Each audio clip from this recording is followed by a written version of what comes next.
Well, before I talk about AI, I actually want to talk about data.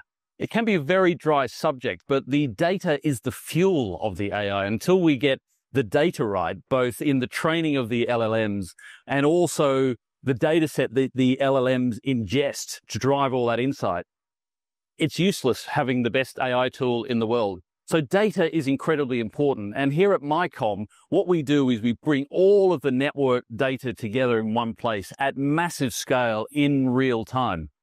And then what we're suggesting to our CSP customers is that they're taking this structured data and adding it to all the other structured and unstructured data, including business data around churn stats, customer experience data, all in one place.